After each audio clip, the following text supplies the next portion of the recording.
sebelumnya mungkin kita bisa bersama-sama untuk fokus untuk memulai nantinya kegiatan kita pada hari ini. Jadi kepada audiens dan juga peserta dialog budaya pada hari ini mungkin nantinya kita sama-sama untuk dengan hikmat mendengarkan bagaimana prosesi nantinya dialog budaya pada hari ini. Oke, langsung saja. Bismillahirrahmanirrahim. Assalamualaikum warahmatullahi wabarakatuh. Selamat sore. Shalom, Om Swastiastu, Namo Buddhaya, salam kebajikan, salam sejahtera untuk kita semua. Sebelumnya, saya berterima kasih selaku pemandu acara kita pada hari ini, yaitu Dialog Budaya, salah satu dari kegiatan dari 8 dasawarsa atau 80 tahun NKRI yang nantinya kita sama-sama akan laksanakan pada hari ini. Sebelumnya, saya sedikit mengantarkan untuk kegiatan kita pada hari ini. Ini merupakan kegiatan dialog budaya yang ke-22 dari salah satu rangkaian kegiatan 8 dasawarsa Hari Ulang Tahun Negara Kesatuan Republik Indonesia yang sama-sama nantinya kita akan laksanakan pada hari ini. Sebelumnya hari ini dialog budaya yang kita angkat pada hari ini yaitu tentang kepemimpinan perempuan, yaitu bagaimana perspektif budaya Bugis Makassar dan juga Toraja. Jadi salah satu aspek terpenting bagaimana kebudayaan serta bagaimana track record perempuan ataupun pemimpin perempuan yang pernah memimpin dan juga bagaimana sekarang perjuangan dari perempuan untuk memimpin jalannya roda pemerintahan dan juga bagaimana roda masyarakat yang hadir pada wilayah kita, itu wilayah Sulawesi Selatan ini. Jadi kita angkat dengan memadukan perspektif budaya dari suku Bugis, Makassar dan Toraja yang merupakan domainnya suku-suku yang ada di wilayah Sulawesi Selatan ini. Nah, nantinya juga kita akan dipandu dengan moderator yang hebat dan juga narasumber-narasumber yang ahli dari berbagai bidang yang nantinya akan menjalankan dan juga membuat hal menarik dan penyampaian yang sangat hebat dari dialog budaya pada hari ini. Nah, sebelum kita mulai, alangkah baiknya kita mendengar sambutan dari inisiator dari kegiatan ini, yaitu 8 tahun dasawarsa khususnya di dialog budaya, yaitu Bapak Profesor Halilintar Latif. Dengan ini saya persilahkan.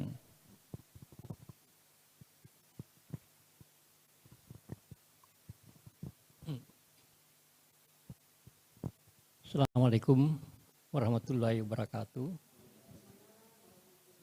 Selamat sore. Salam, salam sejahtera untuk kita semuanya. Om Swastiastu, Namo Buddhaya, Rahayu, Guru Sumangata. Alhamdulillah kita bertemu lagi di ruang ini untuk kesekian kalinya. Terima kasih bisa hadir lagi di sini, dan terima kasih kepada Tribun Timur yang memfasilitasi dan para narasumber moderator yang menyempatkan berbagai pengetahuan dan pengalamannya. Dialog budaya ini yang sudah ke-22 dan ini merupakan rangkaian 8 dasawarsa NKRI dan 200 tahun perang di Ponegoro yang tahun ini.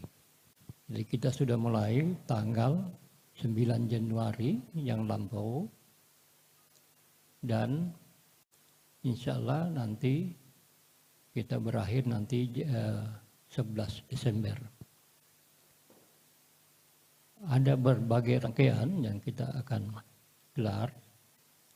Dialog ini rutin kita adakan, dialog budaya yang nanti kita idam-idamkan tahun depan insya Allah rangkaian dialog ini kita rumuskan untuk sekolah budaya. Ada rangkaian lain yaitu program revitalisasi kota lama Jongaya yang di sini, yang masih tersendat-sendat, karena kita perlu kolaborasi dari semua pihak. Kota lama Jongaya ini ada istana, 3 istana, ada STT, dan banyak komunitas. Ini yang perlu diskusikan, dan insya Allah bulan Oktober, tanggal 17 Oktober, insya Allah kita sudah mulai resmikan perpustakaan Karang Patinggaluang di STT pas Hari Kebudayaan pertama. Dan program lainnya adalah kohesi sosial, gerakan kohesi sosial peduli makam Diponegoro.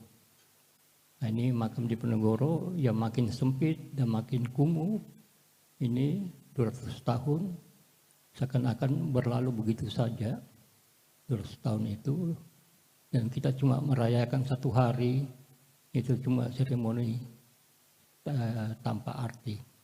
Nah, bagaimana ini gerakan kohesi sosial ini kita melihat semua kita harapkan melihat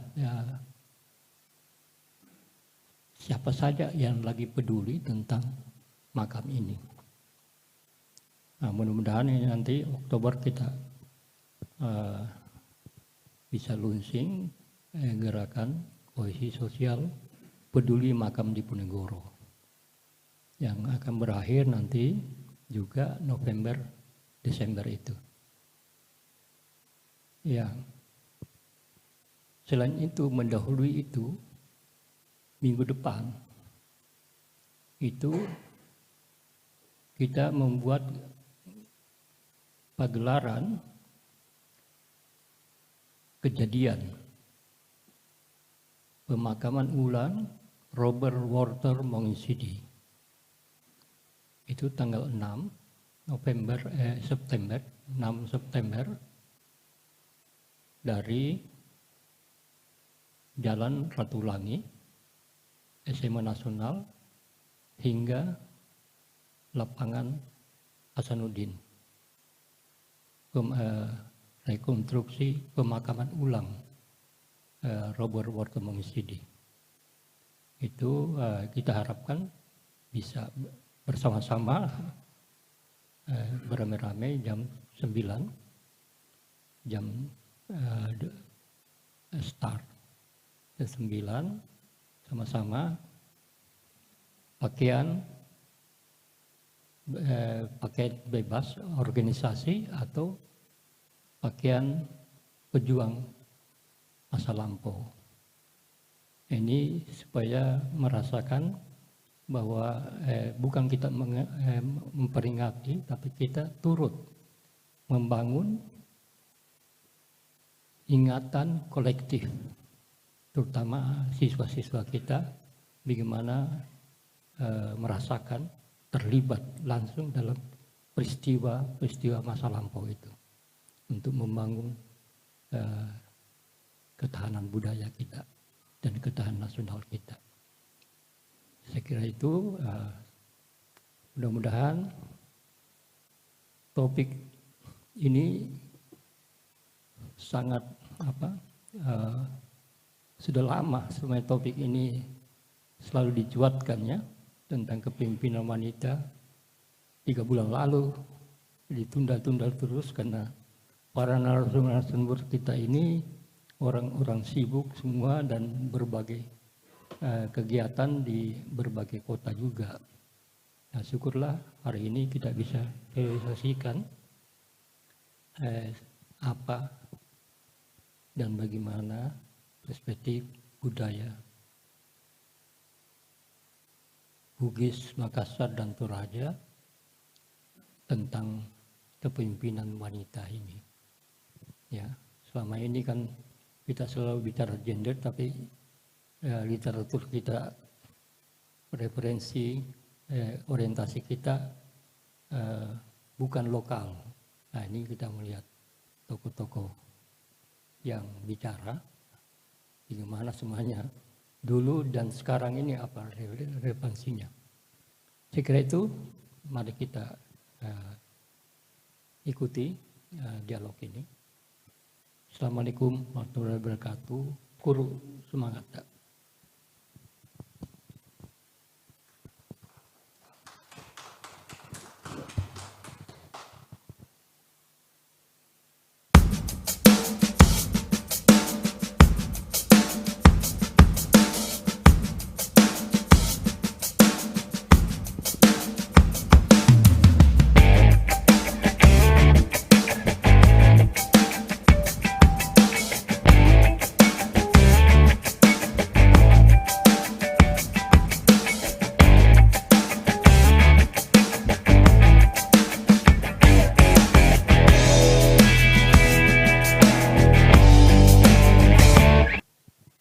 Baik, itu tadi penyampaian sedikit dari sambutan inisiator dari kegiatan ini, yaitu Bapak Profesor Andi Halilintar Latif.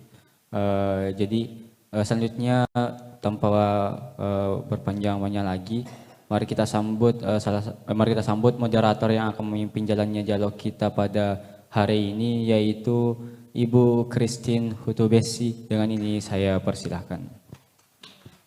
Terima kasih MC.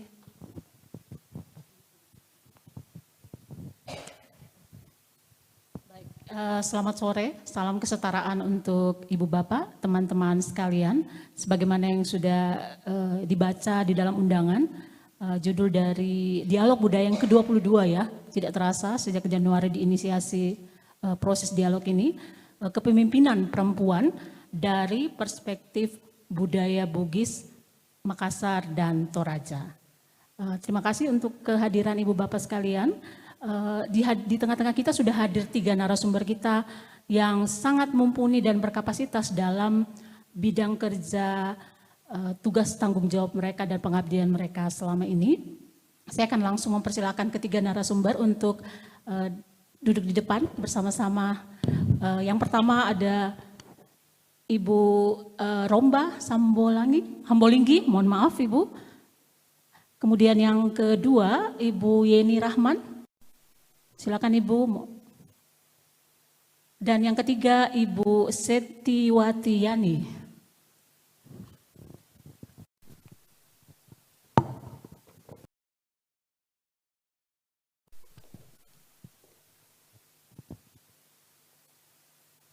Baik, ketiga narasumber kita sudah hadir di sini. Kita beri aplaus dulu untuk ketiga narasumber kita di tengah kesibukan mereka. Bahkan Ibu Romba ini datang dari Toraja dan tadi malam sempat ada longsor. Saya bilang yang paling penting adalah keselamatan. Kalaupun Ibu masih begitu ya. Terima kasih banyak Ibu untuk kehadiran untuk bisa berbagi dengan kami. Saya akan memperkenalkan dulu, mohon maaf. Saya akan memperkenalkan dulu ketiga narasumber kita. Karena semuanya ini orang-orang yang sangat berkapasitas dalam bidang mereka masing-masing ya. Mungkin saya perkenalkan dari ujung sana dulu, dari Ibu Setiawati. Ibu Wati, biasanya memang kami kenalnya dengan Ibu Wati. Saat ini Ibu Wati mewakili Forum Perempuan Pemimpin Makassar ya, FPPM. Tapi sehari-hari beliau merupakan seorang akademisi. Ya.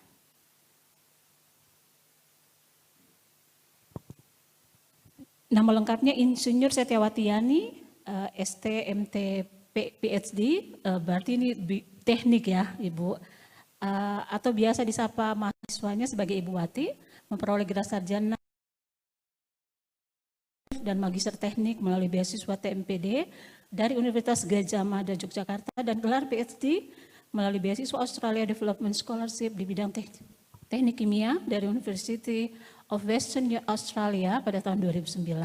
Saat ini Ibu Wati merupakan Kepala Kantor Urusan Internasional Universitas Muslim Indonesia. Minat penelitian Ibu Wati itu di bidang waste to value, waste to energy. Ini sekarang isu yang sangat menarik ya Bu ya, pengelolaan limbah atau sampah. Dan Ibu Wati tergabung sebagai dosen teknik kimia di UMI sejak tahun 2000, juga punya pengalaman mengajar di, mudah-mudahan saya tidak salah sebut ini, Curtin University Australia, dan pernah sebagai co-supervisor untuk penelitian proyek mahasiswa ya. Kemudian juga pernah menjadi external supervisor mahasiswa doktoral di Universiti Malaya Malaysia. Saat ini juga tergabung sebagai reviewer untuk program kreativitas mahasiswa Belmawa Dikti dan asesor di ASEAN University Network Quality Assurance. Dr. Yani, biasa jadi panggil Dr. Yani berarti Bu ya, selain Ibu Wati ya? Oh iya betul, kalau di luar negeri marga ya, family name. Juga aktif dalam kegiatan sosial dan pengabdian masyarakat serta berorganisasi.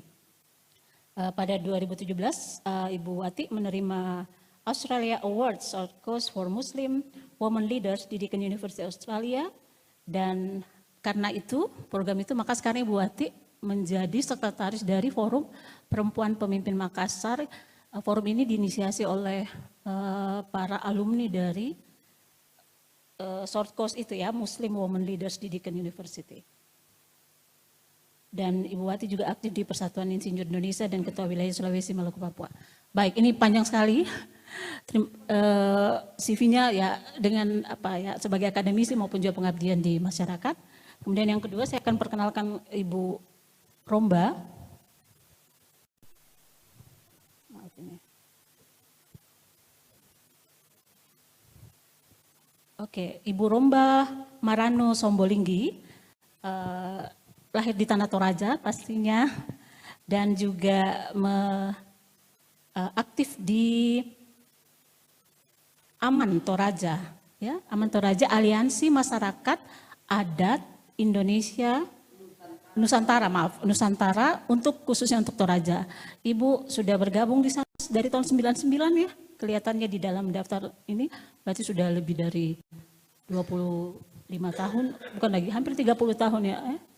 26 tahun sudah bergabung di Aliansi Masyarakat Adat Nusantara, khususnya Toraja. Mulai dari staf, pernah menjadi bendahara, bahkan juga menjadi program koordinator khusus untuk Aman, dan pada tahun 2011 sampai 2021, kurang lebih 10 tahun menjadi ketua Aman Toraja. Toraya ya, namanya Toraya bukan Toraja. Kemudian 2012 sampai 2015 menjadi chairperson atau ketua dari pengurus nasional Perempuan Aman, Ibu ya, pengurus nasional Perempuan Aman. Dan Ibu juga pernah menjadi politikus, saya baru lihat ininya, pernah politikus Ibu ya, di PDIP sekitar tahun 99 sampai 2003. Pernah aktif di PDIP Tanah Toraja. Dan banyak pengalaman-pengalaman training, bahkan termasuk juga di bidang gender dan juga politik, dan juga untuk SIDAU, dan khususnya juga untuk hak-hak perempuan masyarakat adat.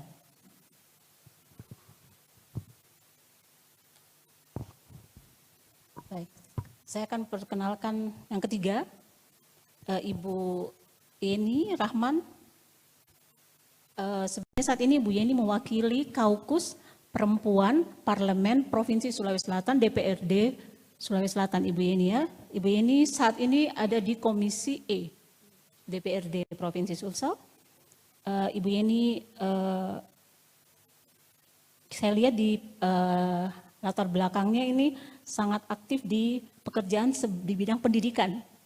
Ibu ya, sebelum menjadi politisi, mulai dari guru MTQ, menjadi wakil kepala sekolah MITQ Asar Center, guru TK sampai TPA, SD Metro School, sekolah berbasis internasional, dan sejak 2014 sampai saat ini Ibu Yeni menjadi seorang politikus.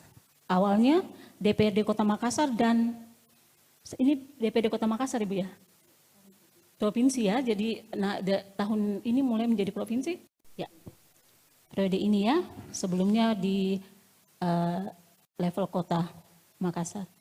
Baik, dengan seluruh juga organisasi termasuk dengan menjadi Ketua DPC PKS Mariso, pernah begitu ya Ibu ya, sebelum itu bersamaan juga menjadi anggota legislatif. Karena Ibu dari partai PKS ya. Oke baik, ini perkenalan 3 orang perempuan hebat dengan seluruh kapasitas mereka masing-masing. Proses dialog ini saya akan bertanya 3 pertanyaan panduan kisi-kisi, modelnya seperti talk show, mereka akan menjawab 3 dan maksimal 5 menit. Dan itu nanti kita akan eksplorasi lebih jauh dalam proses diskusi bersama. Ya, boleh begitu ibu-ibu? Saya sudah kasih juga ke mereka sebenarnya pertanyaannya. Baik, pertanyaan pertama, karena ini kita kaitkan dengan budaya. Ya, bagaimana kepemimpinan perempuan berdasarkan budaya Bugis, Makassar, dan Toraja mempengaruhi atau menginspirasi kepemimpinan para pembicara ketiga orang perempuan hebat ini, khususnya karena mereka perempuan, ya, termasuk dalam lembaga atau komunitas mereka masing-masing. Jadi ini sangat berdasarkan dalam proses menjadi pemimpin perempuan. Saya boleh mulai dari Ibu Wati.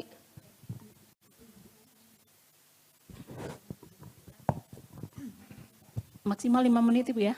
5 menit, oke siap insya Allah. Potong aja Bu kalau kelamaan. Silakan Ibu. Ya, bismillahirrahmanirrahim. Assalamualaikum warahmatullahi wabarakatuh. Salam sejahtera untuk kita semuanya. Shalom, salam kebajikan. Dan tentu saja terima kasih untuk moderator, para narasumber, para penggiat budaya barangkali ya, yang hadir pada hari ini. Terima kasih dan tentu saja inisiator Prof, terima kasih inisiasinya sehingga tersenggara sudah ke-22. Masya Allah ya. Jadi terima kasih. Saya dari logat tentu saja bukan orang Makassar, bukan Bugis, bukan juga Toraja. Saya dari Jawa, tetapi suami saya orang Makassar. Jadi suami saya Daeng Sewang, nama saya Daengai katanya. Mohon maaf tapi saya belum bisa berbahasa Makassar dengan baik gitu ya. Hanya yang saya lihat memang dari keluarga suami saya yang basisnya adalah budaya Makassar, saya melihat adanya menghargai peran perempuan. Jadi di dalam keluarga suami saya tidak ada membeda-bedakan dalam hal pendidikan misalnya, ataupun juga di dalam pengelolaan keluarga. Jadi di dalam keluarga besar ada yang memiliki peran-peran yang terkait dengan kepemimpinannya. Sehingga saya melihat bahwa karena saya bukan ahli budaya, tetapi saya mengamati yang saya lihat saya kebetulan kalau budaya Bugis mungkin dan Toraja mungkin agak jauh, tapi yang saya lihat dari budaya Makassar itu satu penghargaannya kepada perempuan. Contohnya, kalau misalnya di dalam keluarga itu uangnya pas-pasan misalnya, maka kalau di keluarga Muslim yang haji dulu biasanya adalah ibu, termasuk ibu mertua saya. Ya, jadi itu penghargaan yang sangat tinggi. Laki-laki kepala rumah tangga dia bisa mengalah untuk memberangkatkan dulu istrinya. Jadi itu yang saya lihat di dalam keluarga suami saya. Dan tentu saja juga mungkin kalau saya mengambil istilah sedikit seperti yang FPPM pernah melakukan, yang kita sebut sebagai male champion of change gitu ya. Walaupun budaya patriarki tentu saja karena kita berada memang di dalam budaya seperti itu, tapi yang saya lihat dari budaya di keluarga suami yang berbasis budaya Makassar, penghargaan, memberikan ruang. Misalnya suami saya itu kebetulan sangat ridho ketika saya sekolah S3 duluan. Sampai waktu itu profesor saya bilang sama suami saya, thank you so much Yani, untuk allowing saya sekolah, karena saya bercerita bagaimana budaya Makassar gitu ya. Jadi hal ini kemudian tentu saja sangat menginspirasi gitu ya, menginspirasi saya untuk tentu saja tetap berkiprah di dalam karir saya, mencapai apa yang saya bisa capai, tapi tentu saja tanpa melupakan peran saya sebagai seorang ibu. Jadi itu yang saya lihat, bahwa saya melihat laki-laki suku Makassar, terutama yang dekat dengan saya, itu memberikan porsi kepada perempuan untuk dia signing, untuk dia growing sesuai dengan kapasitasnya. Jadi seperti itu Bu Christine, secara pengamatan dan pengalaman, bukan karena saya ahli dalam bidang budaya tersebut. Terima kasih. Baik, terima kasih Ibu Wati. Ini pengalaman karena suami orang Jawa dan suami ibu orang Jawa, suami orang Makassar, dan kemudian ibu hidup dalam budaya itu ya. Oke, baik. Kedua kepada Ibu Romba dengan pertanyaan yang sama, silakan. Ya, selamat sore, Assalamualaikum warahmatullahi wabarakatuh. Salam sejahtera untuk kita sekalian. Ya, mohon maaf suara saya hari ini agak serak karena kurang fit sebenarnya ya. Tapi karena tanggung jawab saya kemudian harus berangkat dari Toraja tadi malam dan hampir kita kembali karena longsor lagi yang di Villa Bamba Puang atau dekat dengan Kotu. Untung cepat ada bantuan ya. Nah, kalau saya sebagai perempuan adat Toraya, ya, perempuan adat Toraya, kami penuh dengan falsafah. Ya. Yang pertama yang mengikat kami, masyarakat adat Toraya, adalah tongkonan. Tongkonan ini adalah pusat relasi harmonis. Semuanya diatur dari tongkonan. Tongkonan kalau kita lihat biasanya orang hanya melihat rumah ini, tongkonan ini sebagai bentuk fisik. Fisiknya adalah rumah adat. Tetapi memiliki fungsi dan peran. Ada peran sebagai pemimpin, ada peran sebagai penjaga wilayah, ada peran sebagai sumber hukum, ada peran sebagai pelaksana ritual, ada peran sebagai fungsi kesejahteraan dan lain-lain. Jadi di dalam satu wilayah adat itu memang ada pemerintahan adat yang diperankan oleh tongkonan. Jadi tongkonan itu bukan hanya rumah secara fisik yang biasanya kita lihat, yang kita ketahui. Tetapi lebih daripada itu, tongkonan adalah pemerintahan adat. Nah, dari pemerintahan adat ini kemudian kami punya aturan-aturan. Ada falsafah-falsafah. Misalnya aturan yang sudah jelas. Yang selama ini sejak dari dulu itu ada yang namanya panda. Panda di Bolong tidak boleh melakukan kekacauan di upacara kematian. Panda tetean Tampo tidak boleh membuat kekacauan di Pematang. Kenapa hal tersebut? Karena sawah adalah sumber kehidupan. Jangan membuat kekacauan di situ. Kenapa tidak boleh membuat kekacauan di upacara adat? Karena apa? Keluarga yang meninggal, yang sedang melakukan upacara adat, sedang mempersembahkan persembahan yang terakhir kepada keluarganya. Itu adalah sesuatu kegiatan yang sangat bermakna. Ya, laki-laki dan perempuan pelaku pelanggaran adat pun hukumannya sama untuk perempuan, untuk laki-laki, untuk anak-anak, dan banyak lagi hukum. Tapi kemudian dari tongkonan juga ada falsafah. Ada yang disebut falsafah talulolona. 3 pucuk kehidupan. Pucuk manusia, pucuk kehidupan binatang, pucuk kehidupan tumbuhan. Dan menurut kami masyarakat adat Toraja, ketiga pucuk ini atau dalam bahasa Toraja disebut talulolona adalah setara. Manusia bukan penguasa atas pucuk kehidupan, tanaman dan tumbuhan. Oleh karena itu manusia tidak boleh semena-mena. Dari falsafah lululona ini, kemudian tadi muncul aturan-aturan bagaimana kita memperlakukan hewan, bagaimana kita memperlakukan sesama manusia, bagaimana kita memperlakukan tumbuhan. Itu adalah sumber aturan.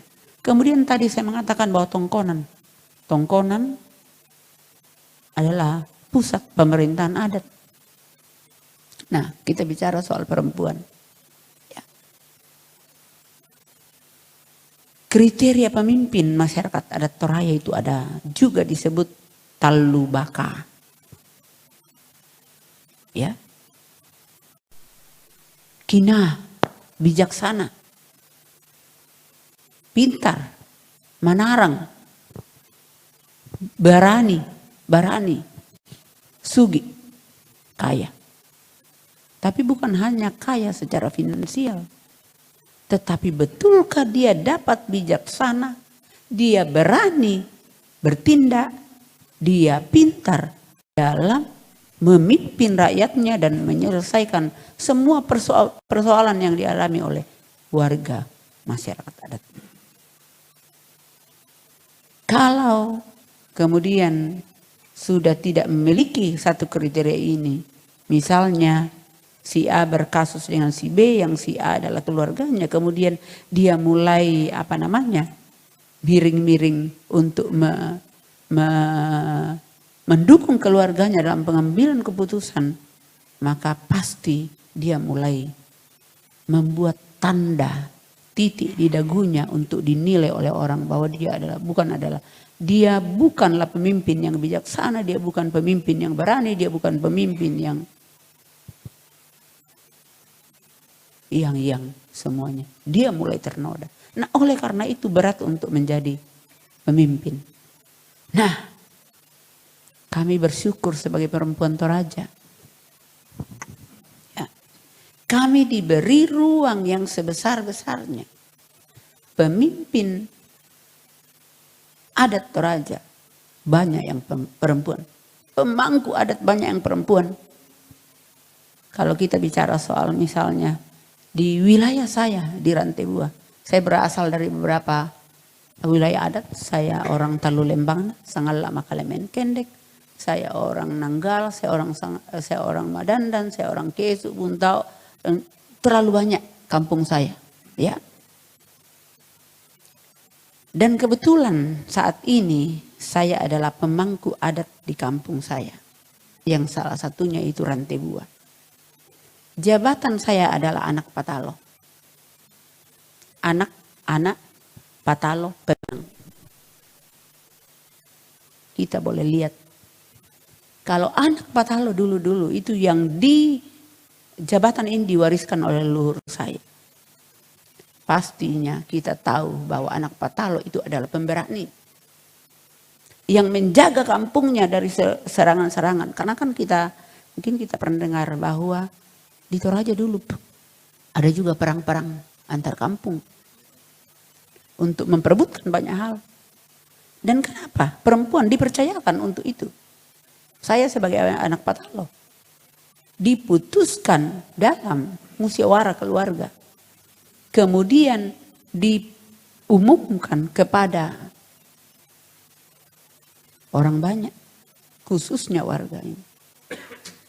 Jadi kenapa saya katakan tadi, kami adalah perempuan Toraja yang paling beruntung. Kami boleh menjadi pemangku adat.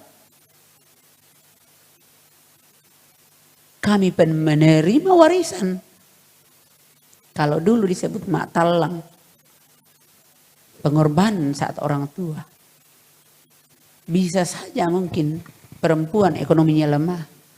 Tapi kemudian ada kekhususan warisan terhadap perempuan. Biasanya diberikan dahulu sebelum orang tuanya meninggal. Anak perempuan diberikan kekhususan dalam hal warisan. Ya. Jadi sebenarnya luar biasa ini. Kalau budaya Toraja sangat. Dan masih banyak lagi sebenarnya. Nanti kita eksplorasi sebentar dengan diskusi dengan terima kasih para peserta. Baik, terima kasih banyak Ibu Romba. Ibu Romba ternyata salah satu pemangku adat begitu ya, yang pemberani. Silakan sekarang ketiga kepada Ibu Yeni dari Kaukus Perempuan Parlemen. Ya. Bismillahirrahmanirrahim. Assalamualaikum warahmatullahi wabarakatuh. Mungkin saya tidak bisa menyapa satu persatu untuk supaya banyak waktu saya bicara karena waktunya tadi 5 menit. Prof, izinkan saya, Pak. Ya. Berbicara tentang kepemimpinan perempuan berdasarkan budaya Bugis, Makassar, dan Toraja. Mungkin saya tidak akan membahas Toraja karena sudah terwakilkan tadi. Saya juga ini baru membaca beberapa literasi walaupun masih sangat minim karena pemberitahuannya juga. Saya ini sebenarnya pengganti ya, yang harusnya hadir di sini adalah ketua Kaukus, tapi karena kami ada kegiatan. Sehingga yang dimungkinkan memang kami yang ada di Dapil Makassar ini. Ya. Berbicara tentang kepemimpinan perempuan berdasarkan budaya Bugis Makassar ini sangat menarik. Kita mungkin melihat histori ke belakang dulu. Bagaimana ternyata perempuan juga diberikan peran untuk memimpin. Kita melihat banyaknya kerajaan Goa, kerajaan Bone, Wajo, di Luwu. Saya sempat baca beberapa literasi. Ternyata juga melahirkan sesosok pemimpin perempuan.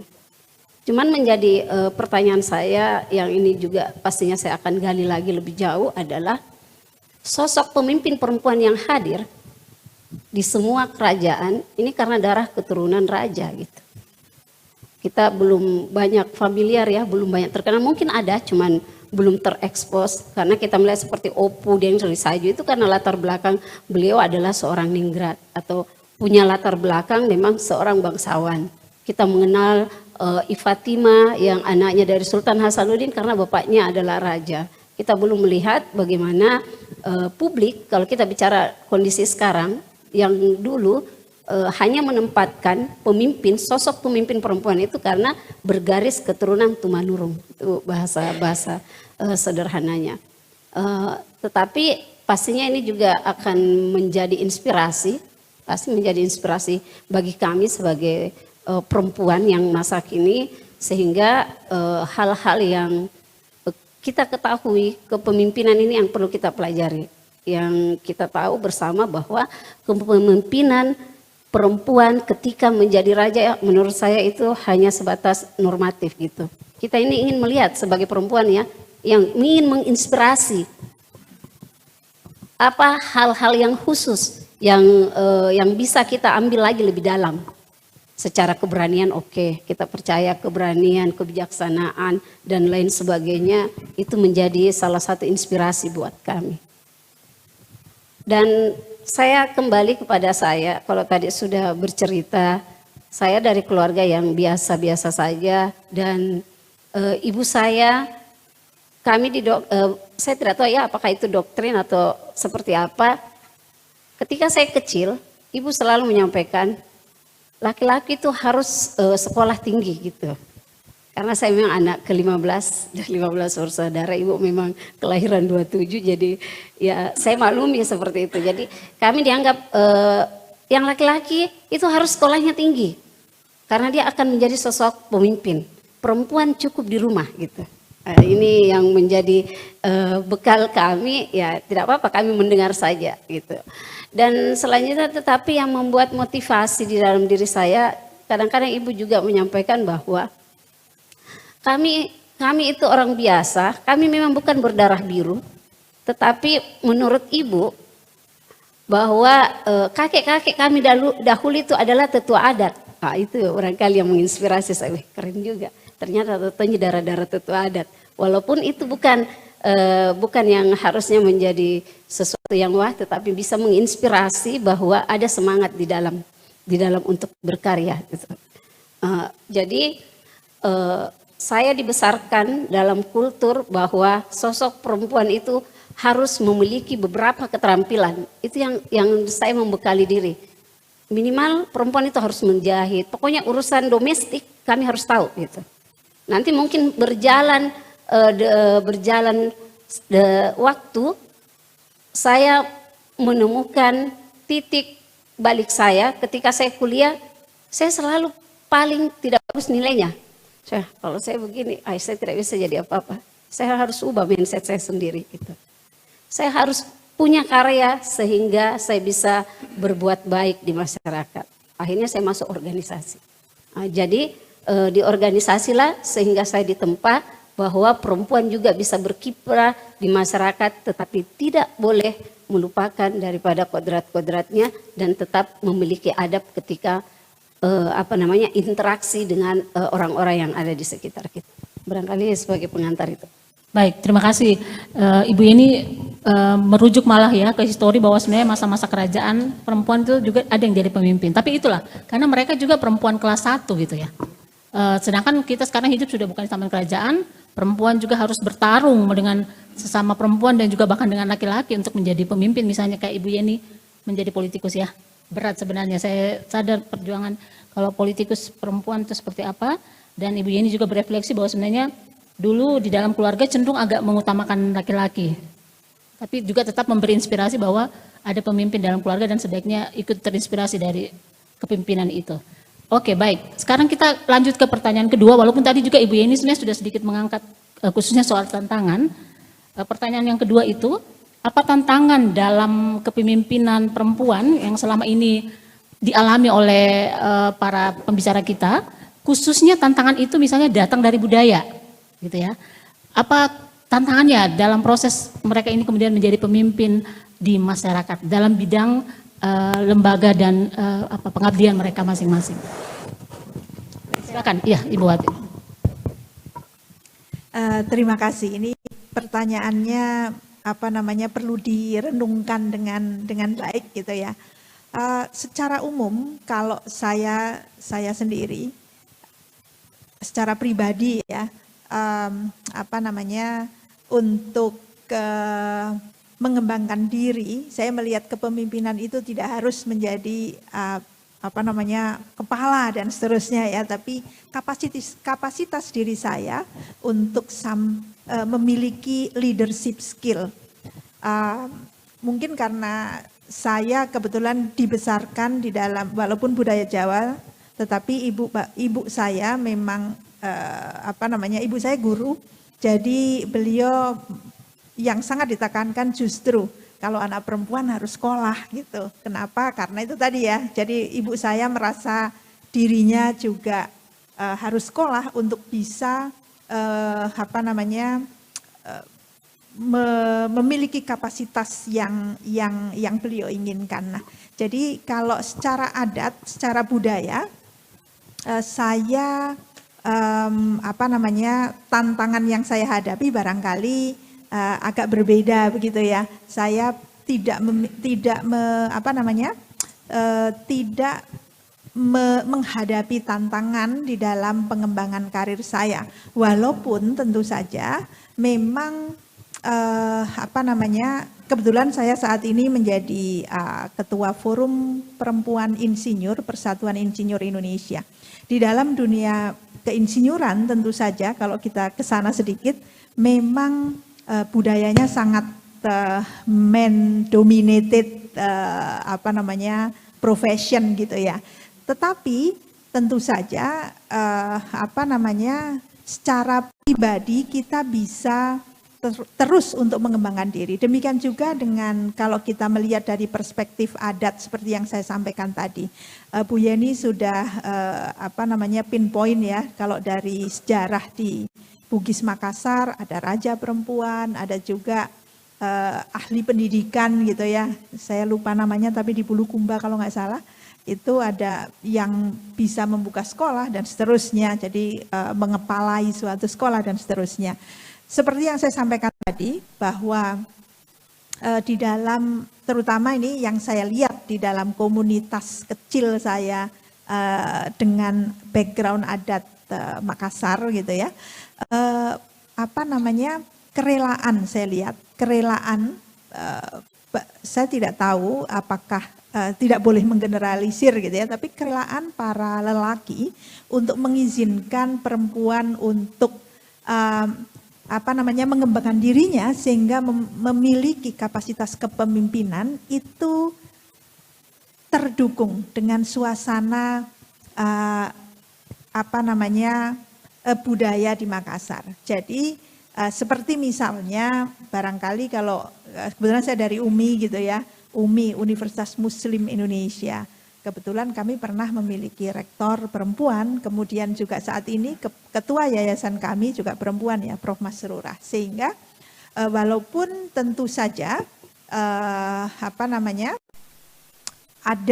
pasti ada tantangannya, tetapi kami bisa membuktikan bahwa kaum laki-laki juga menerima adanya kepemimpinan perempuan itu.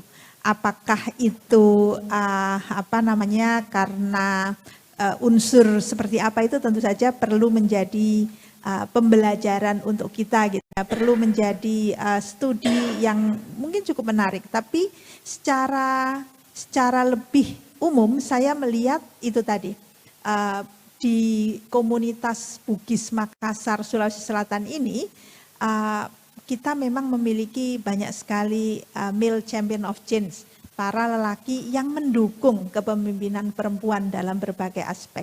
Kalau kita lihat mungkin di DPRD dan seterusnya kemarin ya, saya lihat beberapa orang gitu ya, jadi yang menjadi leader di dalam apakah bupati dan seterusnya, itu barangkali menjadi spirit positif di Sulawesi Selatan ini.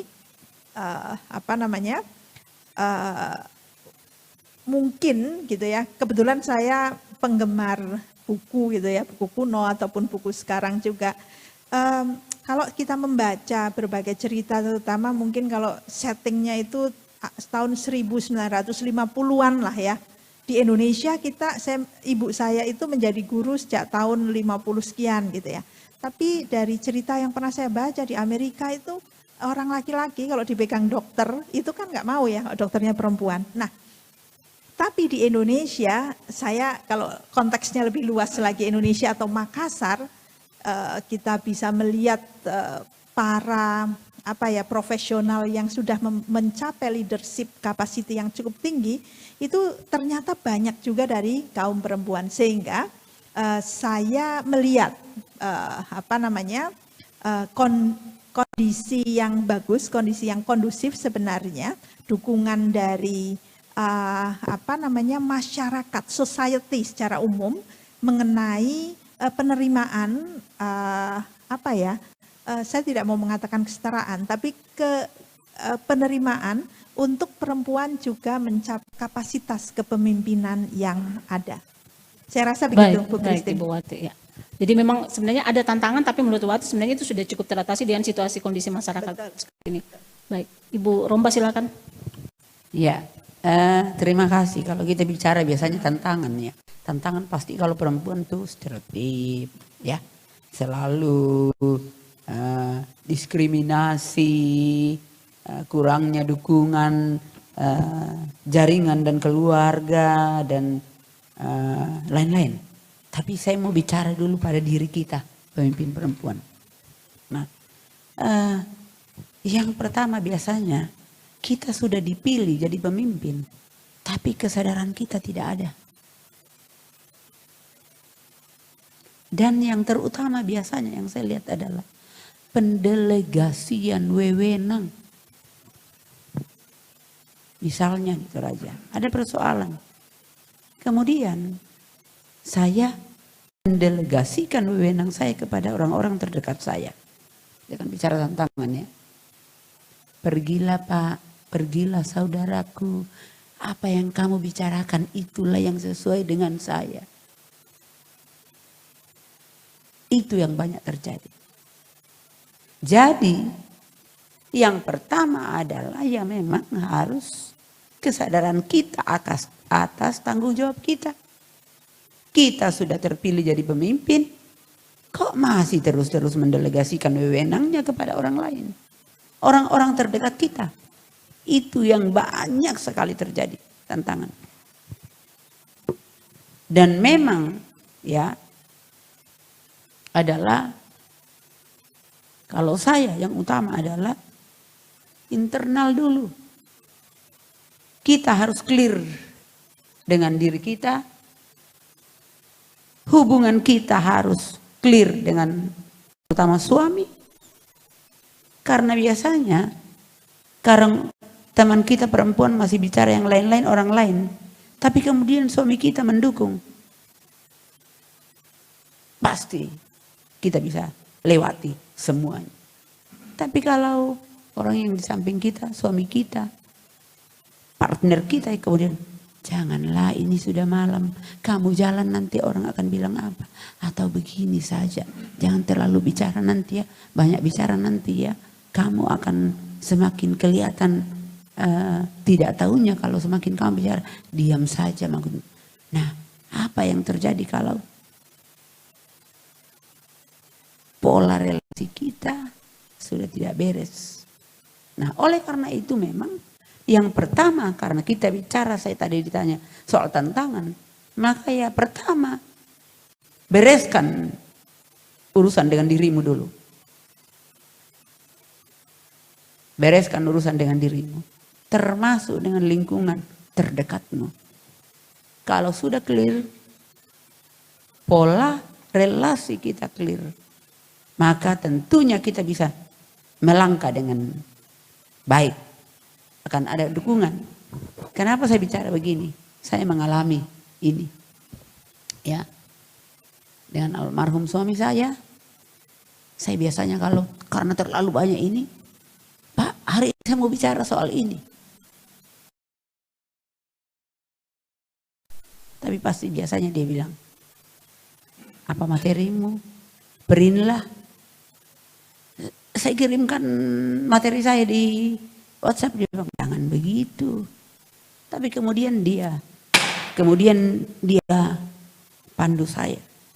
Saya dulu pada masa aktif, saya pernah juga sekretaris partai PDK Kabupaten Tanah Toraja. Sebelumnya saya PDIP. Kemudian kami selalu pulang malam. Tapi apa? Dia tidak pernah komplain. Saya pulang jam 2 malam pun tidak. Nah, oleh karena itu yang pertama juga yang paling utama adalah membangun kepercayaan. Kalau perempuan tidak membangun kepercayaannya, tidak menjaga martabatnya, maka kau akan selesai. Siapa yang akan percaya? Jadi ya kalau saya itu yang terutama. Membangun kepercayaan. Clear dengan dirimu sendiri dan pola relasi dalam keluarga itu. Maka yang stereotip tadi dan lain-lain pasti akan bisa diselesaikan dengan baik. Baik, Ibu Romba ini sudah langsung menjawab kalau tantangan itu menghadapi tantangan itu seperti apa dari internal maupun eksternal gitu ya. Jadi bukan mengidentifikasi tantangan tapi oke Bu, terima kasih. Ke Ibu Yeni. Ya, berbicara tentang tantangan dalam kepemimpinan perempuan tentu saja pasti ada. Tapi bagaimana kita menyikapi tantangan itu tentu saja menjadi sebuah PR ya, terutama buat saya. Kalau saya melihat tantangan saya misalnya ya, tantangan dalam kepemimpinan ini adalah soal kapasitas saya. Soal kapasitas, soal isu apa, karena ini terkait, misalnya saya langsung saja terkait dengan saya sebagai seorang politisi, tantangan saya itu saya harus banyak tahu persoalan yang ada di masyarakat. Saya harus mengetahui isu apa yang lagi tren, masalah apa yang menjadi berpolemik di masyarakat. Ini tentu saja menjadi tantangan saya yang mana saya harus cepat belajar gitu. Tantangan saya terbesar itu karena alhamdulillah kalau tantangan dari dalam internal sendiri, saya kemarin tidak akan mungkin mau maju di politik kalau tanpa restu dari suami. Jabatan itu bisa hilang, suami jangan. Jadi dia dulu yang harus clear karena kalau tidak dapat dukungan, apalah gunanya kita berbicara di luar kalau tidak partner kita belum selesai dengan kita. Alhamdulillah. Mungkin agak sedikit saya juga berbicara sebelum saya masuk ke dalam dunia politik, saya bersamaan dengan saya K2 pada waktu itu, bersamaan mau CPNS. Tetapi karena dorongan suami, ini kalimatnya yang selalu saya ingat bahwa kalau kamu berada di dalam publik, maka banyak hal yang bisa kau lakukan untuk menjadi pelayan masyarakat. Jadi Kalau saya pulang malam, pergi keluar daerah juga, alhamdulillah tidak masalah gitu. Jadi tantangan saya ini adalah saya harus selalu mengupgrade diri saya, mengetahui persoalan, harus banyak berdiskusi dan saya juga coba mempelajari bagaimana sih isi kepalanya itu bapak-bapak gitu. Kita juga harus bisa masuk ke dalam pikiran, cara konstruksi berpikirnya laki-laki kan agak beda dengan perempuan. Jadi kita akan coba beradaptasi di dalamnya sehingga ketika kita masuk berbicara itu nyambung gitu.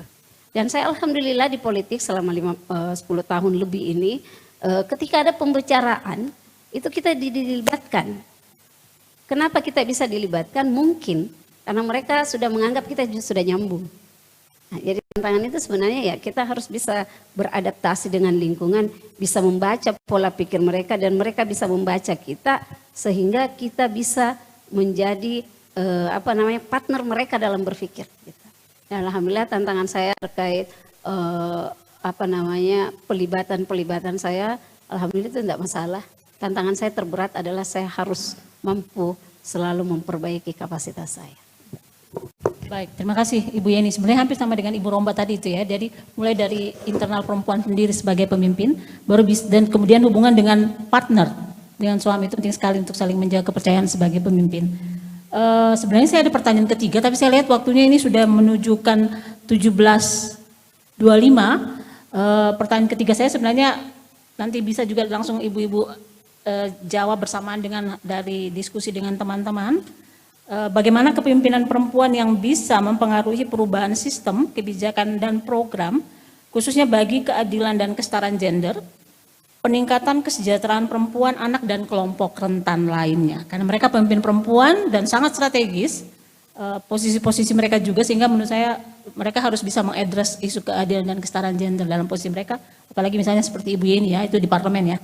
Tapi nanti itu bisa sekalian dijawab bersamaan dengan diskusi dengan teman-teman, kan ini sudah 17.25 dan sebentar sudah akan menuju jam sholat. Saya langsung serahkan dulu kepada floor. Kita beri aplaus dulu kepada kedua narasumber kita sebelum kita masuk ke diskusi dengan floor ya. Oke, ada yang mau memberi tanggapan, komentar? Silakan.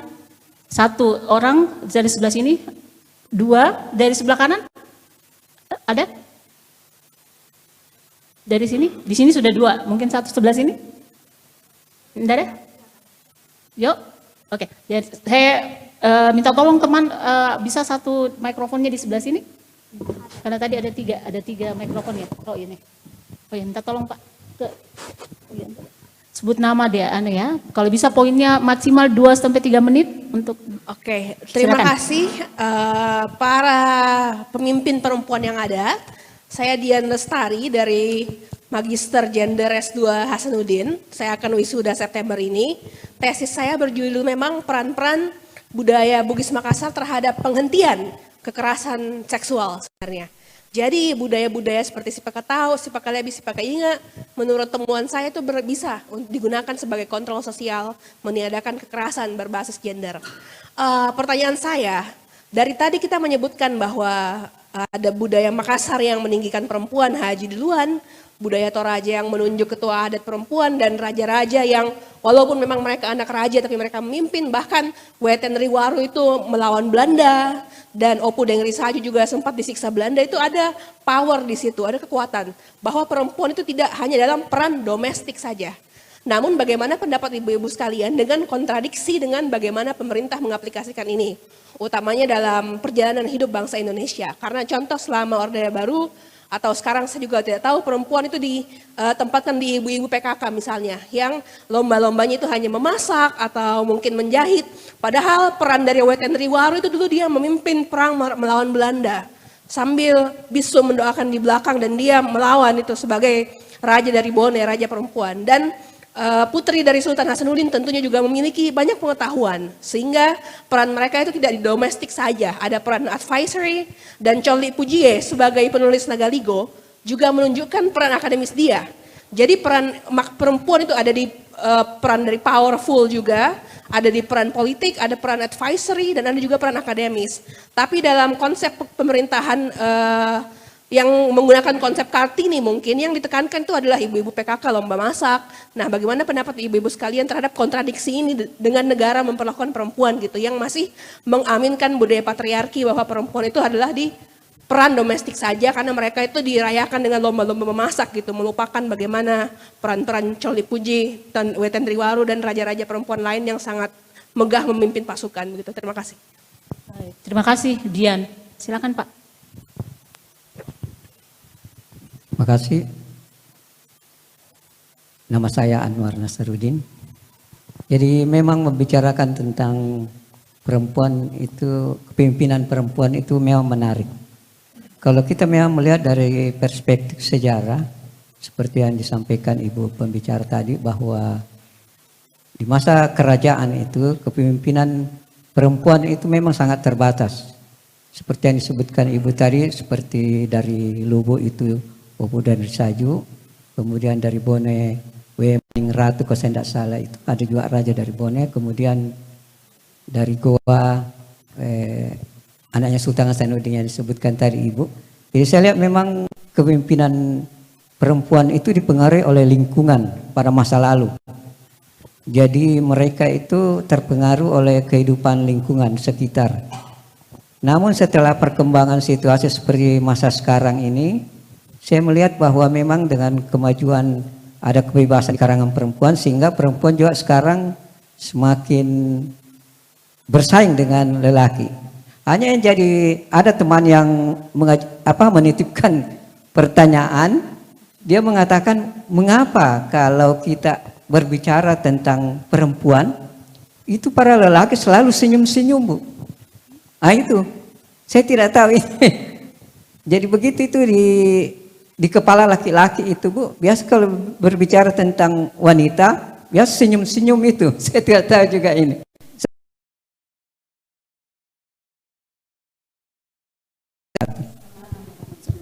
Terima kasih Pak Ahmad.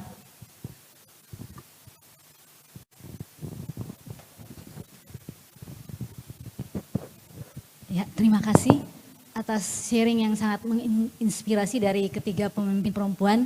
Plus satu ya, sama moderator perempuan Makassar, perempuan pemimpin. Menarik dan menginspirasi apa yang sudah disampaikan terkait dengan latar belakang, pengalaman-pengalaman, dan interaksi dengan sekeliling dalam sepanjang perjalanan karir maupun sosial para pemimpin kita. Dan ada sedikit yang kemudian bukan mengganjal juga, tapi kemudian saya agak sulit membahasakan bahwa untuk kondisi sekarang ini mau dikatakan mengganjal, menantang atau juga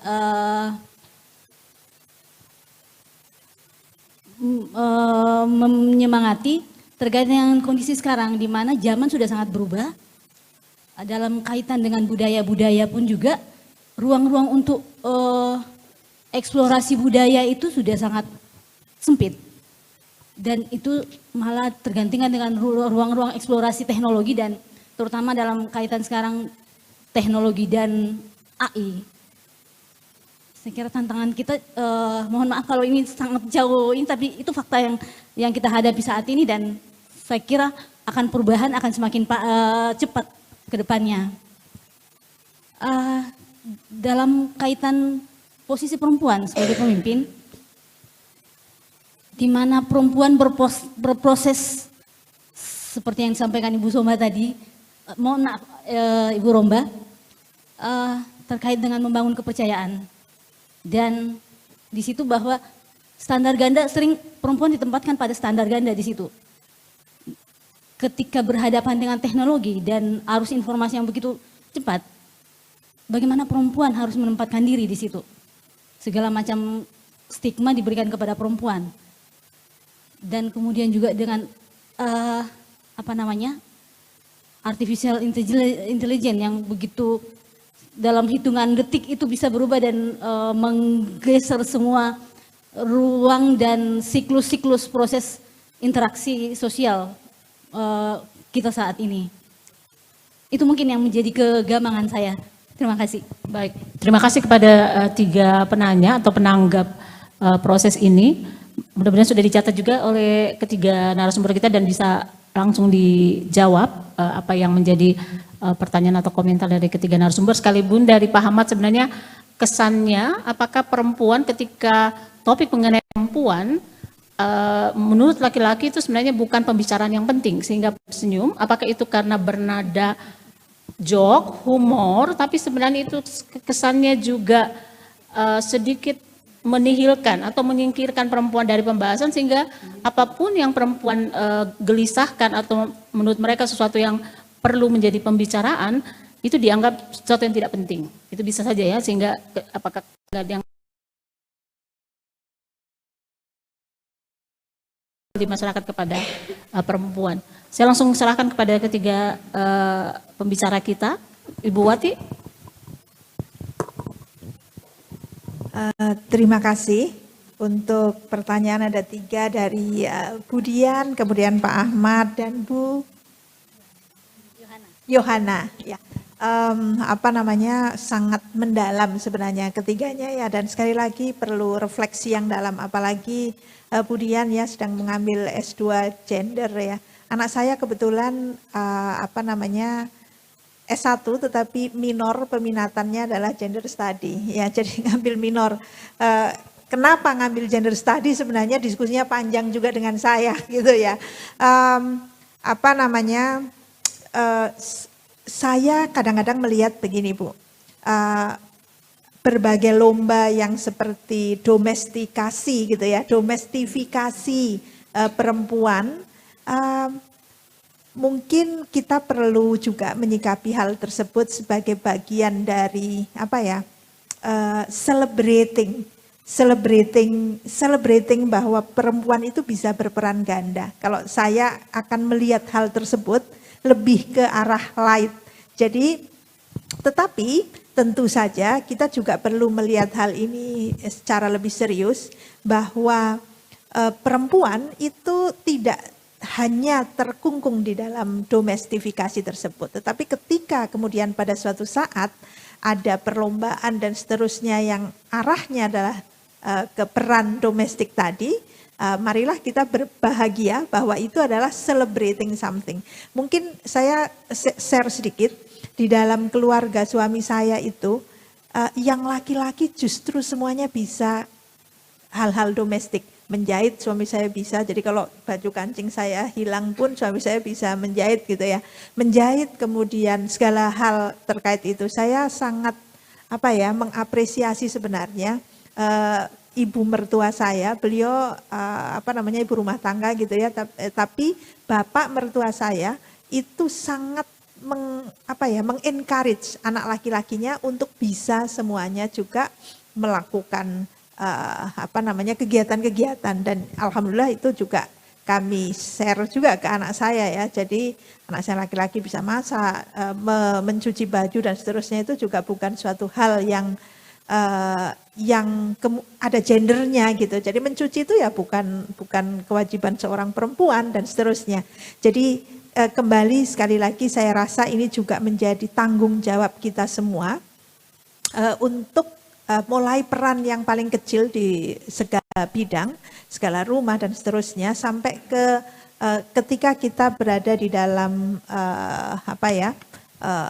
ruang publik misalnya untuk juga sharing bahwa memasak itu tidak ada gendernya, membersihkan rumah itu juga bukan female chores gitu ya, tapi itu adalah chores dari seluruh gender yang ada. Kalau sekarang gendernya kan ada 3 ya, jadi ya gender yang lain juga, pokoknya semua gender deh begitu. Kemudian terkait dengan Pak Ahmad tadi Pak, saya merasa memang kita perlu mendidik society kita secara lebih luas lagi. Terus terang kita bangsa Indonesia itu memang mohon maaf, ini bukan hanya orang Makassar atau Jawa. Di Sumatera sana kita memang cenderung agak rasis, mohon maaf. Jadi rasisme dalam banyak aspek. Misalnya, mohon maaf, saya punya mahasiswa dari Afrika. Itu sering ada komentar, ih orang kok hitam-hitam ya, gitu. Itu diungkapkan. Itu sesuatu yang seharusnya tidak boleh terucap. Saya kebetulan anak saya itu agak sensitif. Jadi beliau anak saya itu kalau mendengar orang mengucapkan itu, kok bisa ya terucap. Jadi nggak perlulah diucap, mungkin terpikirkan boleh, tapi jangan terucap. Terkait juga dengan itu tadi, stereotyping terhadap perempuan tadi. Kayaknya menganggap udah yang tergambar macam-macam. Jadi akhirnya anak itu barangkali itu memang ada di community kita. Sehingga ini juga menjadi tanggung jawab kita secara bersama. Saya katakan ini sebagai international standard manners gitu ya. Jadi saya sering sekali share ke mahasiswa saya mengenai hal tersebut. Misalnya kita dianggap budaya kita adalah budaya yang paling ramah, tapi kadang-kadang dengan tetangga sebelah saja kita tidak mau bertegur sapa. Sementara kalau saya cukup lama tinggal di Australia, tiap pagi kalau jalan itu ada kata-kata, it is an Australian if you meet your neighbor and then you don't say hi or whatever. Jadi kalau Anda ketemu tetangga walaupun nggak kenal, hello. Ketika saya pertama dulu bertetangga dengan tetangga, saya sapa tetangga, pernah tetangga saya itu kayak aneh, ini ibu kok ramah banget ya, ngapain gitu. Jadi mungkin ini memang terkait dengan tadi perspektif tadi ya, perspektif terhadap ras yang lain, terhadap gender yang lain, terhadap barangkali kadang-kadang pekerjaan yang lain, terhadap barangkali darah kita. Waduh, saya darahnya biru, saya nggak mau dong tersenyum dengan orang berdarah merah misalnya. Barangkali itu semua memang menjadi tantangan yang lebih luas, bukan hanya dalam perspektif gender saja, tetapi dalam perspektif perbedaan yang lebih luas, itu saya lihat. Kemudian saya tertarik sekali, kebetulan tadi sebelum ke sini saya bikin report kan, saya baru saja assessment di Thailand dan harus masuk reportnya nanti malam, terkait dengan AI. Nah, saya juga sama ini tadi. Terkait dengan AI, bagaimana sih kalau yang saya reportkan tadi adalah bagaimana AI itu untuk dilakukan di dalam suatu sekolah, suatu universitas yang tadi saya assess itu neuroscience. Tapi ini bagaimana AI kaitannya dengan adat, dengan perempuan dan seterusnya. AI, perkembangan teknologi, digital, automatization, digitalization dan seterusnya. Saya rasa memang kita tidak boleh lari barangkali ya. Mungkin saatnya lah kita untuk embrace, untuk menerima. Tetapi tentu saja menerima dan kita siap untuk hal tersebut. Saya rasa tanggung jawab yang sangat besar, sangat jauh dan perlu kerjasama, kolaborasi dari semua pihak. Dan saya sadar tentu saja sulit sekali karena banyak sekali juga bukan hanya kaum perempuan tetapi kaum laki-laki juga yang memang hanya menggunakan saja, tidak tahu etikanya, misalnya etika ber-AI dan seterusnya, sehingga tentu saja Bu Dewan ada di sini, mungkin ini juga menjadi tantangan bagi kita semuanya untuk educating the society ya, embracing AI, kemudian sehingga tentu saja mudah-mudahan kita bisa menjadi cita-cita kita masyarakat adil, makmur, sejahtera. Saya rasa itu Bu Christine. Terima kasih Ibu Wati. Ibu Romba silakan. Ya, terima kasih. Pertama yang saya mau jawab adalah pertanyaan kedua. Ya, kalau saya laki-laki seperti itu,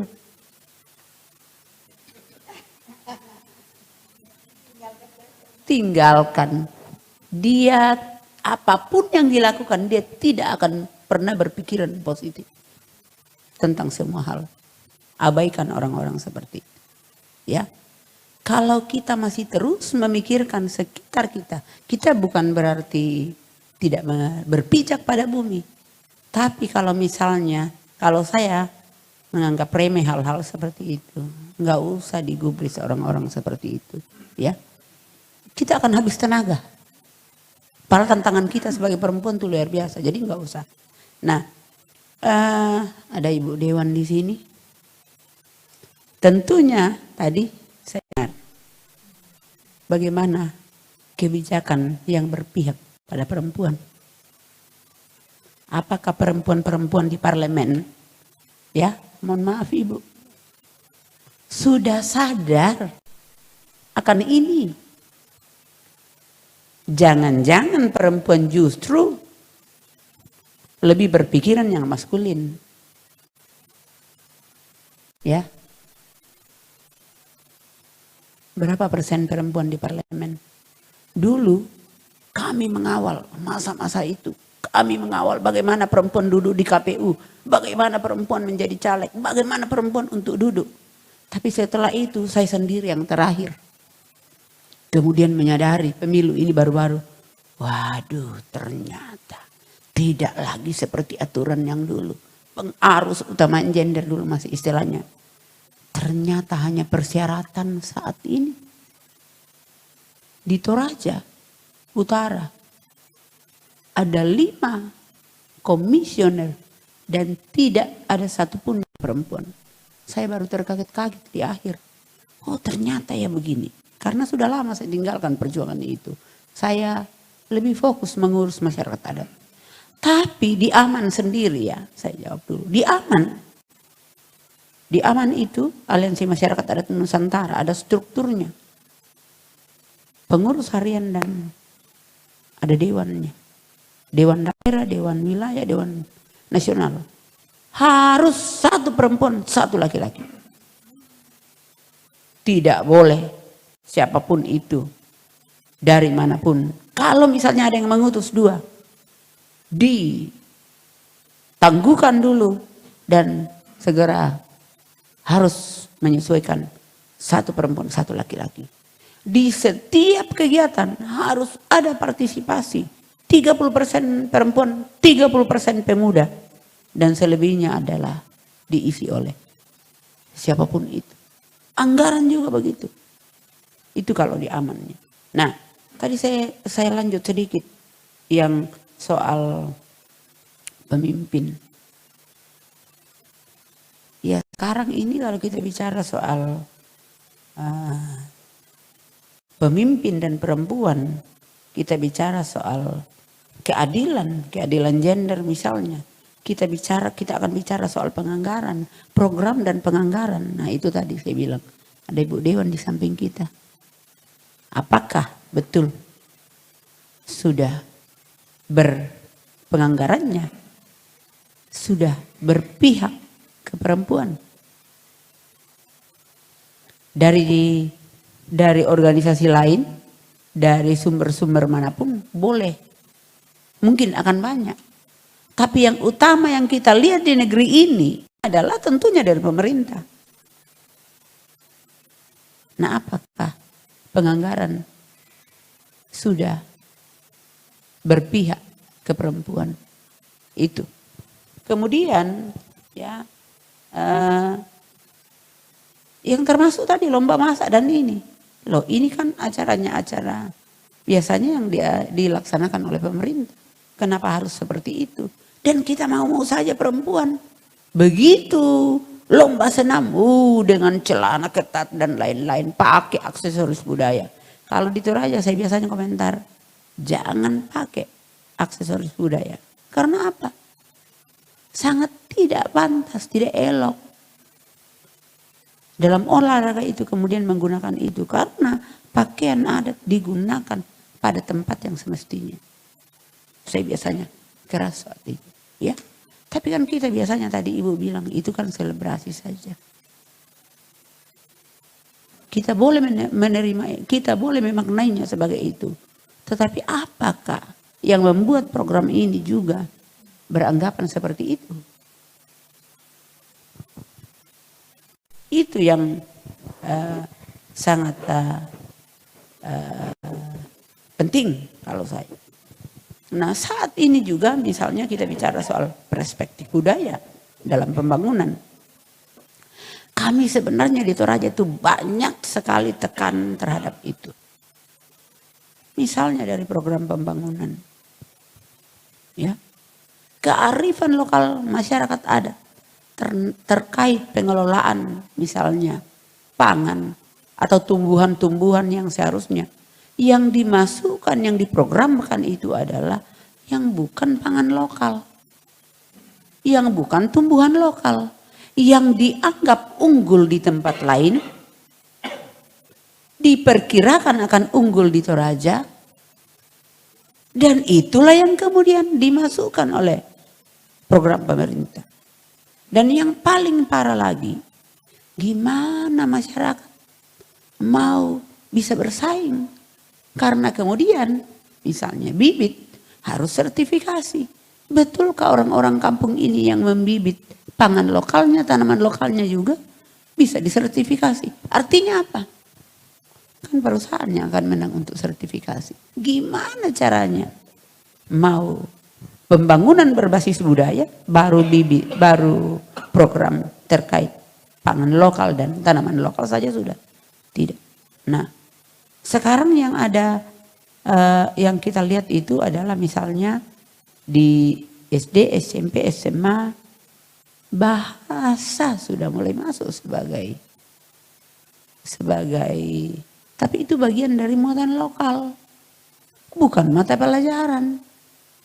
Anak-anak kita akan belajar misalnya di sekolah yang memilih bahasa Cina sebagai kurikulum, maka itulah kurikulum muatan lokal bahasa Cina atau suling bambu atau apa. Jadi sangat dangkal lah, ya, sangat dangkal terkait kita beranggapan bahwa ini perspektif budaya, tapi sebenarnya dilihat dari kulit-kulitnya, termasuk dengan AI tadi, ya.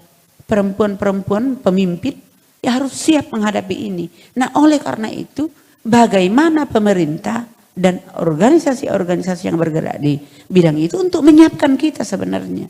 Apa yang kita sudah lakukan? Biasanya kita nonton HP, WhatsApp, begini tsunami di ini. Ternyata itu adalah semua rekayasa. Nah, apa yang harus kita percaya sekarang dengan era digitalisasi yang luar biasa? Dan kami baru-baru pertemuan forum Southeast Asia. Ternyata energi yang dikuras oleh AI itu luar biasa. Dan harus ditanamkan di bawah laut karena dia harus dengan pendingin yang ini. Tapi ya memang. Dan kemudian ini Bu yang mungkinnya sebagai dosen. Kemudian anak-anak kita tidak akan pernah lagi berpikir panjang. Semua sisa ketik 1-2 kata keluar jawabannya. Gimana caranya anak-anak kita mau literasinya jadi literasi AI. Kurang semangat. Baik, terima kasih Bu Romba. Ini mudah-mudahan sebelum jam 6 kita bisa selesai. Saya langsung serahkan terakhir kepada Ibu Yeni. Jawab ya boleh. Apalagi saya mungkin singkat-singkat saja yang menanggapi beberapa pertanyaan, dan ada beberapa hal juga yang saya pikir di tempat ini untuk kami bisa sampaikan apa yang setelah kami perbuat di DPRD Provinsi terkait dengan perempuan. Yang pertama tadi pertanyaannya tentang perempuan, bagaimana pemerintah menempatkan posisi perempuan, yang mana kita juga ketahui bahwa ada pengalokasian 30%, itu harusnya di 30% eksekutif maupun di legislatif. Seingat saya dulu waktu di kota, penempatan OPD itu sudah memenuhi 30%. Cuman yang di provinsi ini saya kemarin bertanya sama dinas perempuan, belum sampai ke situ. Ya kita tidak tahu apakah ruang yang tidak diberikan ataukah memang banyak yang belum masuk ke dalam kategori. Nah, ini tentunya perlu kita telaah, kita tidak bisa menilai dari satu sisi saja. Dan ini juga sering menjadi pertanyaan kita ya, walaupun yang disampaikan Bu Wati tadi itu juga bagus, bahwa lomba PKK itu hanya sebagai, kalau saya sih sebagai rehat gitu, sebagai rehat perempuan dengan begitu banyak aktivitas-aktivitas yang kita lakukan. Namun yang perlu memang kita pikirkan sekarang ini adalah bagaimana kita menunjukkan kemampuan kita bahwa kita memang layak untuk ditempatkan. Ini yang penting, walaupun satu hal juga memang harus diikat dengan aturan. Karena biasanya banyak yang berkompetensi, tapi karena tidak ada aturan itu terpinggirkan seperti itu. Dan terkait dengan pertanyaan Pak Anwar tadi, kalau lihat perempuan laki-laki senyum, kita mau ditanya sebenarnya yang harus menjawab laki-lakinya, kenapa dia senyum? Tapi menurut saya ini juga hal yang tidak sepenuhnya juga salah ya. Mungkin yang dia melihat perempuan yang lain gitu. Jadi artinya kita menempatkan posisi kita sebagai perempuan yang tidak termasuk yang dia senyumi gitu. Jadi kita harus memang menunjukkan bagaimana cara kita bergaul, bagaimana cara kita berbicara. Tentunya pasti laki-laki itu akan bisa yang di awal tadi, yang bisa mengikutkan kita dalam pembicaranya dalam hal-hal yang strategis gitu. Yang mungkin karena kebiasaan perempuan kalau berbicara domestik, fashion dan lain sebagainya. Jadi kalau bicara perempuan pikirannya senyum, maksudnya jangan dilawan. Perempuan itu tidak boleh dilawan karena dia adalah ras terkuat di dunia. Itu barangkali ya.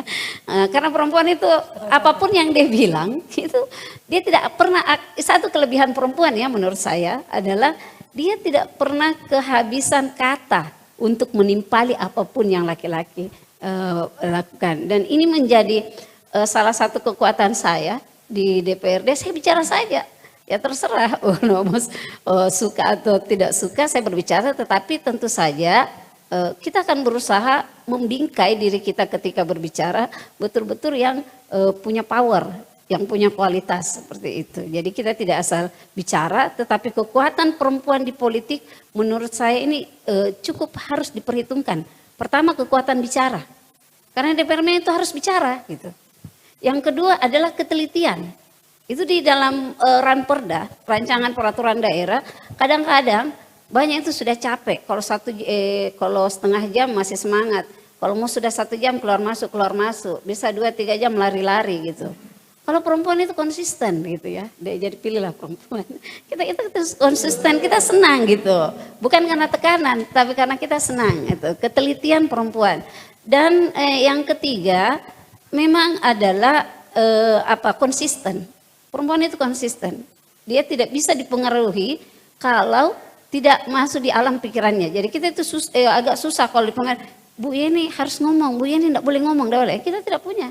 Kita sudah punya kekuatan sendiri, kita sudah punya pemikiran sendiri. Ya kalau kami mau ngomong, ya ngomong. Kalau kami tidak mau ngomong, ya nggak mau ngomong gitu. Kita agak susah untuk dipengaruhi oleh lingkungan gitu. Ini kelebihan. Kalau saya melihat perempuan kalau berperan di politik. Dan saya sekalian melanjut ya dari apa yang kami sudah lakukan, menjawab juga tadi pertanyaan dari Ibu Romba. Saya mungkin satu etnis sedikit, saya orang Enrekang. Saya jadi ku paham kalau dia bilang Mas Empo, Mas Suli, kita sama. Jadi keunikan budaya di Enrekang dan di Toraja lain dialeknya, tapi kami sama-sama mengerti, tapi ketika menjawab dengan bahasa kami berbeda. Ini suatu budaya yang unik menurut saya. Saya mengerti apa yang disampaikan Bu Romba. Dia juga menjawab dengan saya, tapi dengan bahasanya. Saya juga akan menjawab dengan bahasa, tapi kami sama-sama paham gitu. Jadi kembali lagi kepada apa yang kami lakukan. Program terkait perempuan ini memang dari awal sangat minim. Disinilah kita bersuara. Kita perjuangkan. Dia masuk di dalam IKU, Indeks Kebijakan Utama di dalam RPJMD. Alhamdulillah ini salah satu yang kita sudah perjuangkan sehingga ketika program-program yang di Dinas Perempuan itu dimasukkan dalam Indeks Kebijakan Utama, ini akan Bapak Gubernur. Gitu. Ketika dia tidak dimasukkan itu akan terpinggirkan gitu. Dianggap nanti kalau penting dimasukkan, kalau tidak ya keluar. Ini tidak. Kita paksa bahwa dia harus masuk. Jadi kekuatan parlemen perempuan dengan kaukus perempuan ini juga cukup membantu, walaupun pada akhirnya kita akan kembali ke rumah kami masing-masing, yaitu adalah partai fraksi. Jadi kekuatan perempuan ketika dia ada di lembaga politik, yang pertama yang harus dia yakinkan dulu adalah partainya.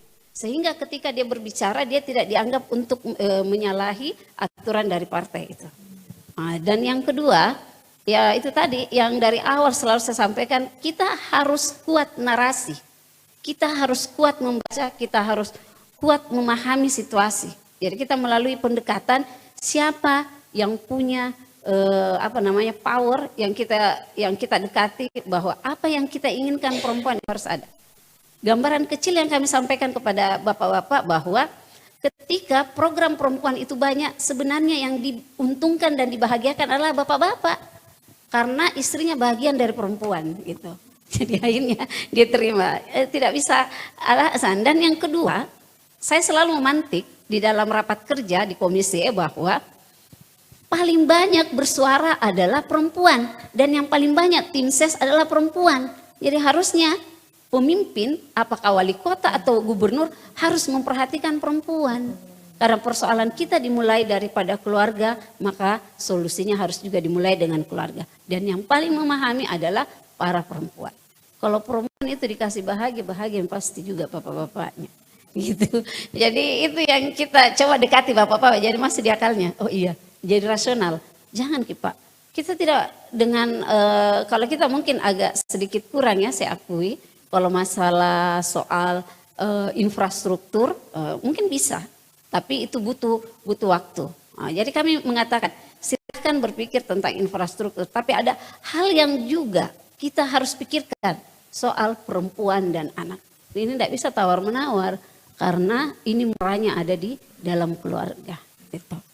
Itu perjuangan kami, doakan mudah-mudahan kita setiap tahunnya itu ada terjadi peningkatan anggaran untuk meningkatkan kapasitas perempuan.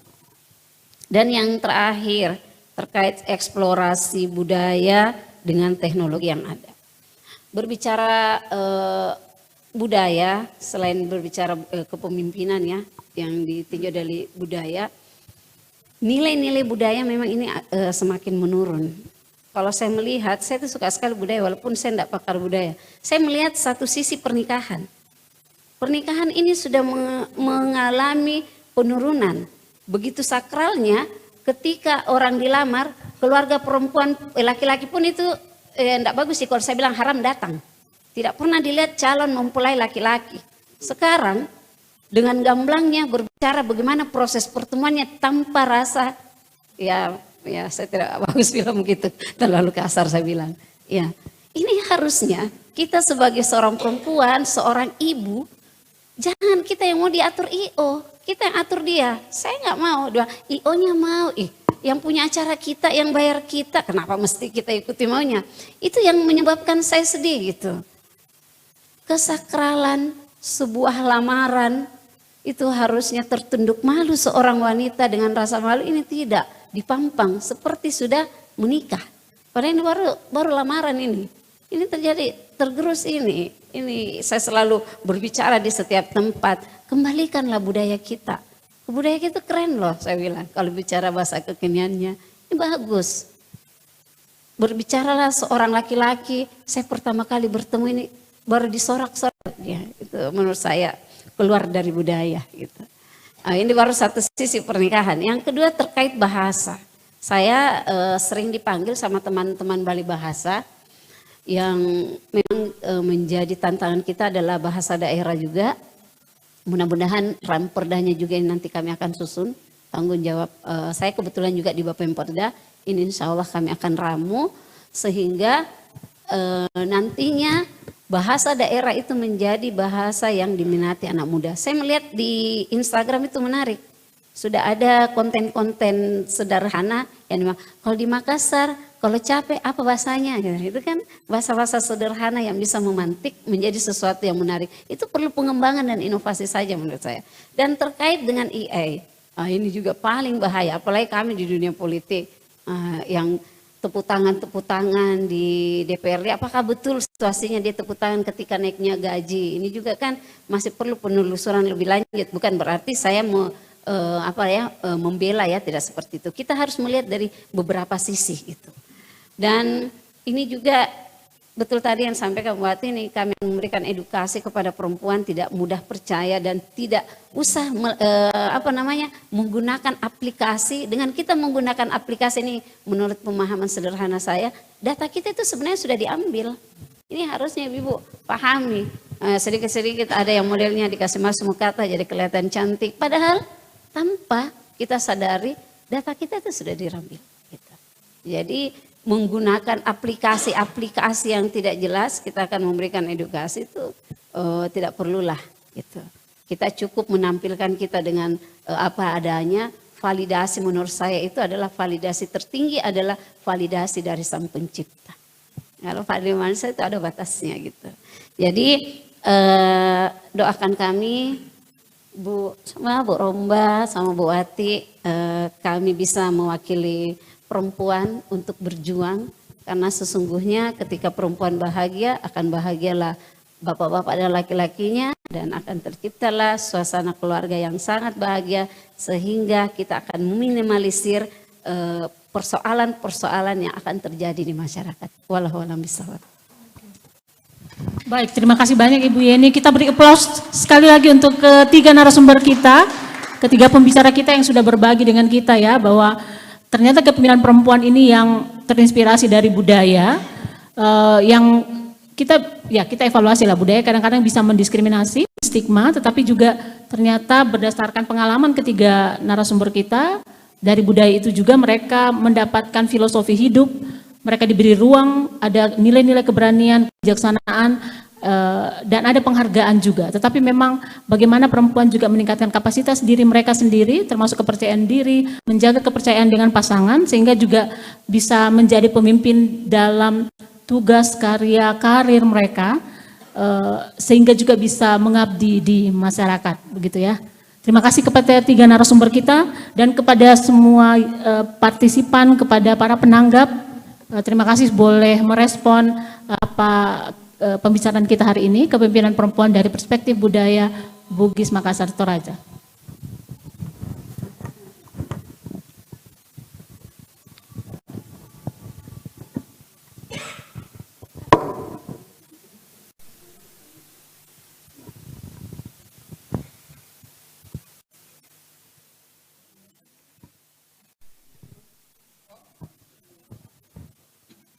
Download Tribun X sekarang, menghadirkan lokal menjadi Indonesia.